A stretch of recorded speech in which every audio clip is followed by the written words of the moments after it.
You know those moments when you're trying so hard to be classy, and somehow it all goes spectacularly sideways?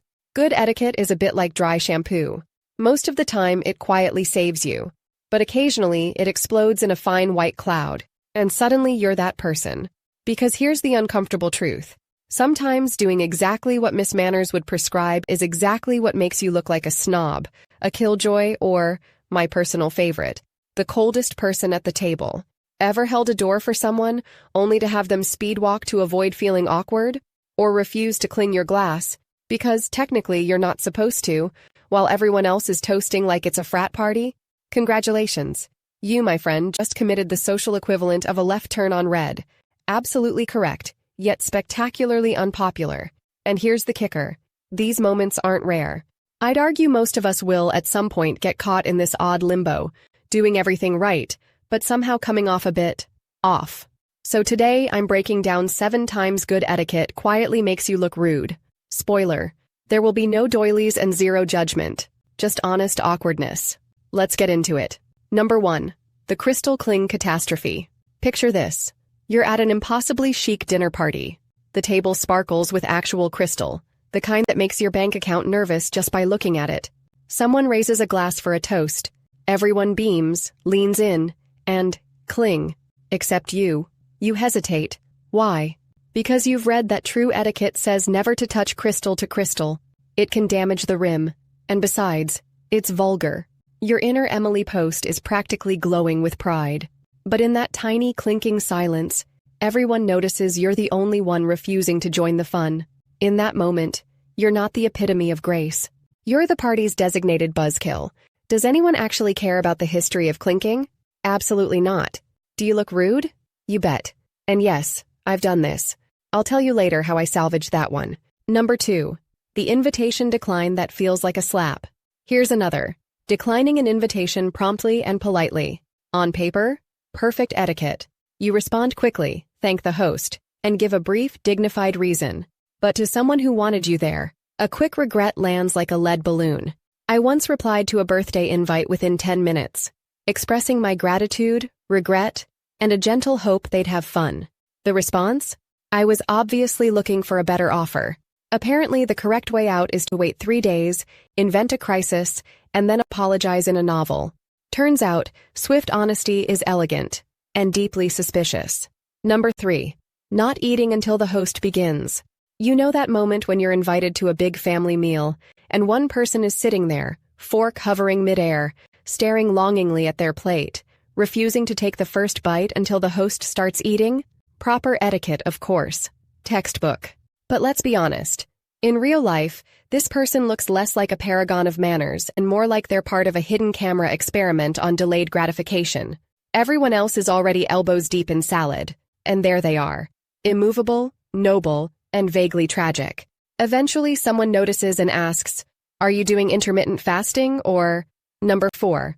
The elevator greeting dilemma. Picture this. You step into a crowded elevator at a shopping mall. Everyone's silently pretending to be intensely fascinated by the floor numbers. Classic modern etiquette says you keep to yourself. No small talk, no eye contact, just a collective agreement to ignore each other until it's over. But then, someone new walks in, beams at the group and says, "Good afternoon." Suddenly, the elevator's awkwardness shifts. A couple of people mumble a greeting. Someone else nods. Before you know it, people are cheerfully saying bye as they exit. Like this is some kind of mobile book club. Now you're the only one who hasn't joined the spontaneous elevator society. Congratulations. Your commitment to quiet, proper etiquette just made you look like the grumpiest person in the building. You weren't trying to be rude. You were just following the unspoken rulebook.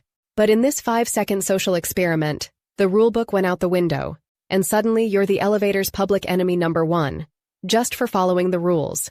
And if you think elevators are awkward, just wait for number 5. Number 5. Skipping the hug and the double cheek kiss. There's always that moment at a social event. People are arriving, and the greetings begin. A flurry of bear hugs, cheek kisses, enthusiastic handshakes. But then, there's one person who opts for the polite approach. A reserved smile, maybe a nod, or at most, a classic handshake. By the book, etiquette says you should always let the host set the tone for physical contact. But in practice, That lone handshake giver instantly stands out. Suddenly, the room feels divided. On one side, the huggers and cheek kissers radiating warmth. On the other, the person with the handshake, who now looks as if they're interviewing everyone for a mortgage. Nobody thinks, "What a well-mannered individual." Instead, there's a flash of awkwardness. And just like that, good manners have made someone seem standoffish, formal, maybe even a little cold. In some circles, refusing the hug feels like declining citizenship. Number 6. The group chat restraint. That backfires. In the age of group chats, there's always one person who tries to keep things elegant.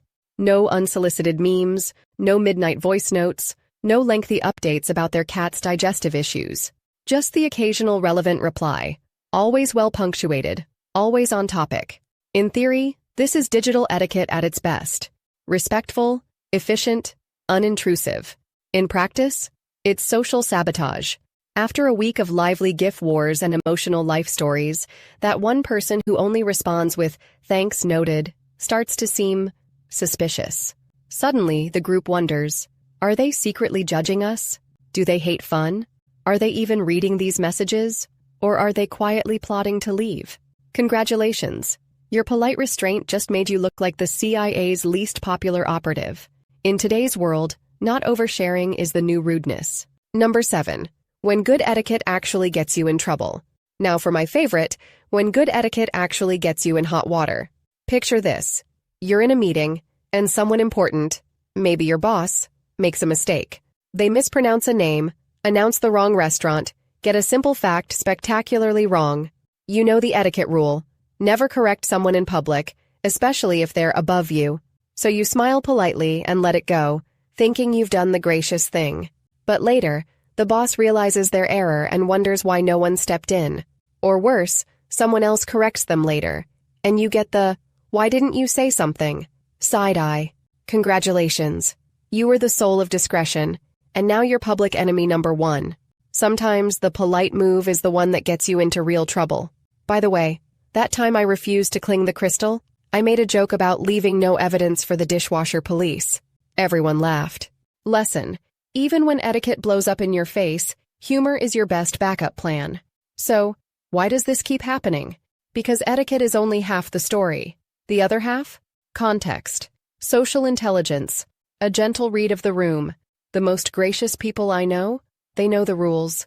Then break them, softly, if it means making others feel comfortable. Etiquette isn't about being technically correct.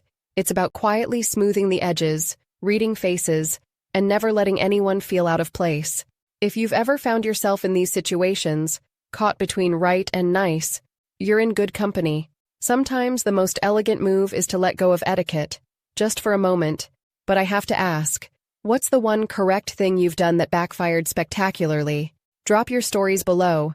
I'm reading every single one. And don't forget to like, subscribe, and check my Amazon storefront for all the beauty and elegant living essentials I never use to judge anyone. As always, stay classy. Manners matters.